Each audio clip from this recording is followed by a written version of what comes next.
ये कहानी एक गांव महापर की है, जहां एक पुरानी और निर्जन हवेली थी।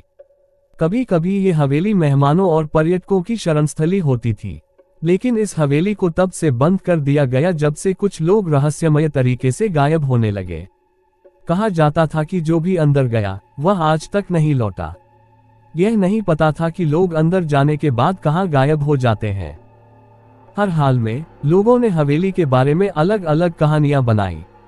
कोई कहता था कि किसी चुड़ैल का साया है, कोई कहता था कि यह एक प्रेतवाधित घर है, कोई कहता था कि इसमें बहुत सारे भूतों का साया है, कोई कहता था कि यह रहस्यमय हवेली लोगों को खा जाती है। लेकिन सच्चाई किसी को भी नहीं पता थी। हवेली पहले से ही बहुत जगह ले चुकी थी, जिसकी वजह से आसपास के लोग परेशान थे। उन्होंने मिलकर यह फैसला किया कि इस रहस्यमय हवेली को गिराकर यहाँ बस्ती के लिए जगह बनाई जाए, ताकि ये किसी काम आ सके। इसलिए सभी लोगों ने पंचायत में यह फैसला रखा और इस फैसले को सरकार तक पहुंचाया गया।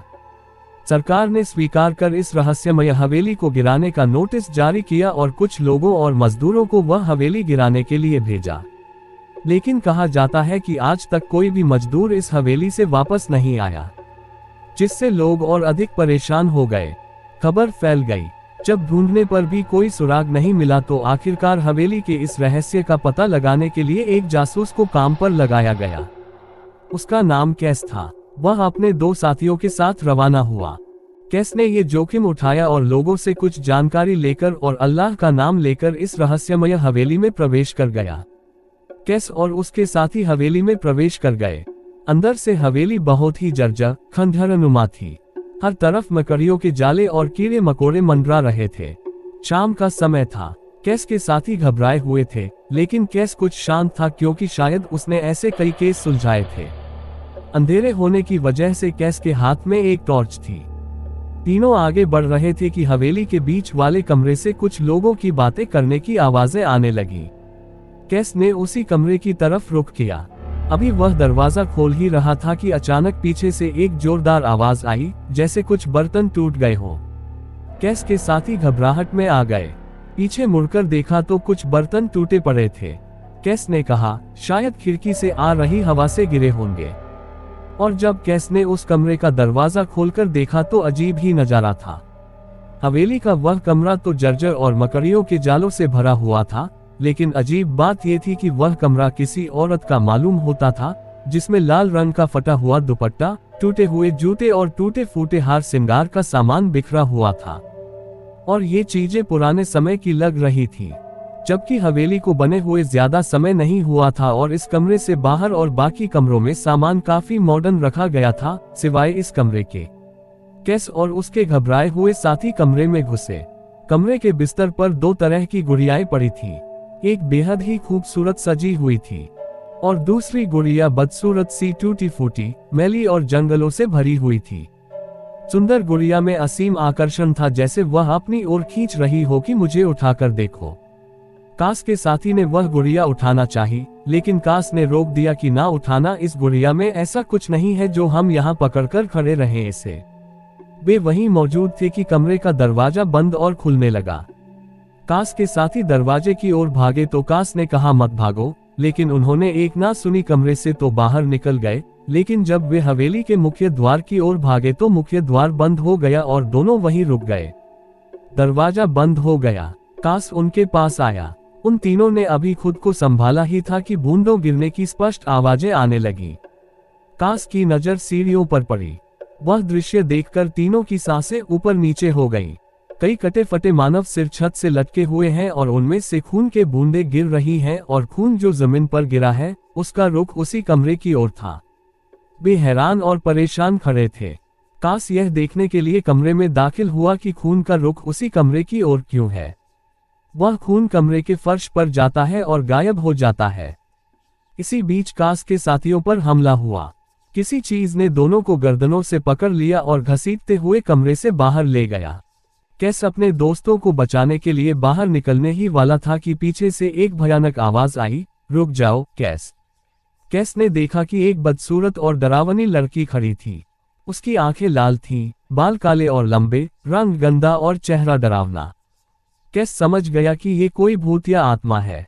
उसने कुछ मंत्र पढ़ना शुरू किया तो लड़की तड़पने और चीखने लगी।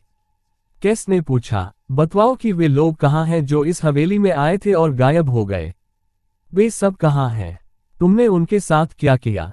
लड़की चीखते हुए बोली, ये पढ़ना बंद करो, मैं सब बताऊंगी, मैं तुम्हें कोई नुकसान नहीं पहुंचाऊंगी। कैस चुप हो गया। लड़की ने अपनी कहानी बतानी शुरू की। बहुत समय पहले मेरे पिता एक व्यापारी थे। वे बहुत अमीर थे। उनकी 2 बेटियां थीं, एक मैं और एक मेरी बहन। किस्मत से मेरी छोटी बहन बहुत खूबसूरत थी और इसके विपरीत मैं बेहद बदसूरत और काली थी। लेकिन मैं बड़ी थी, इसलिए माता पिता ने मेरा रिश्ता तय कर लिया था। जिस दिन रिश्तेदार मुझे देखने आए, उन्होंने मुझे ठुकरा दिया और मेरी सुंदर बहन का हाथ मांग लिया। मेरे अरमान टूट गए। वह सुंदर थी, उसकी शादी हो गई। ये क्यों हुआ?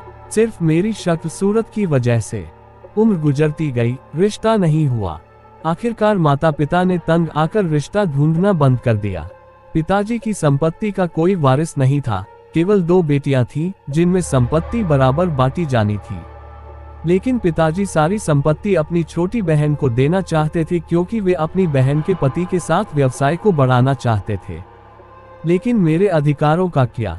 मैंने पिताजी से कहा कि अगर मेरी शादी नहीं होती है तो आप ऐसा करें कि आप मुझे मेरा हिस्सा दे दें, मैं किसी और देश जाकर उच्च शिक्षा प्राप्त करूंगी और अपना पेट अकेले ही पालूंगी। लेकिन पिताजी ने लालच में आकर सारी संपत्ति मेरी सुंदर बहन के नाम कर दी और मुझे घर से निकाल दिया। जब मैंने अपने अधिकार के लिए आवाज उठाई तो सभी को लगा कि मैं उनके लिए खतरा हूँ। मेरी बहन ने अपने पति और परिवार के साथ मिलकर मुझे उसी जगह पर जिंदा दफना दिया जहां अब ये कमरा है। मेरी सांसें चल रही थीं, मैं चिल्ला रही थी, लेकिन उन्हें दया नहीं आई और मेरी कब्र के ऊपर ही ये हवेली बनाई गई। ऐसा आखिर क्यों हुआ? इसलिए कि मैं बदसूरत थी। तो क्या मुझे जीने का भी अधिकार नहीं था? ये कहानी सुनकर कास की आंखें भी नम हो गई। उसने कहा, जितनी निंदा की जाए कम है। लड़की ने कहा, और तब से जो भी इस हवेली में आता था, मैं 2 गुड़िया रखती थी, एक सुंदर और एक बदसूरत। जो भी आया, सबने सुंदर गुड़िया को उठाकर देखा, जिससे मुझे गुस्सा आता था और मैं उन्हें मार देती थी। लेकिन तुम्हारा दिल साफ है और तुम बहादुर हो। तुम्हें सुंदरता की ओर आकर्षित नहीं किया जाता। और जो सिर बाहर लटके हुए हैं, वे उन गायब लोगों के हैं। कास ने कहा, भगवान करे तुम ऐसा अत्याचार न करो। निर्दोष लोगों की जान मत लो और हमेशा के लिए चली जाओ। उसने कहा, लोग मेरे आसपास रह सकते हैं, सिवाय इसके कि हर शुक्रवार को मेरी कब्र पर सभी लोग मेहंदी और हार और श्रृंगार का सामान रखें और अगले दिन इसे उठा लें। मैं भी सच संवर कर सुंदर दिखना चाहती थी। शर्त मान ली गई। हवेली का रहस्य सामने आने पर सभी हैरान थे। हवेली को तोड़कर एक बस्ती बसाई गई और लोगों ने कास की बहादुरी और दयालुता की सराहना की।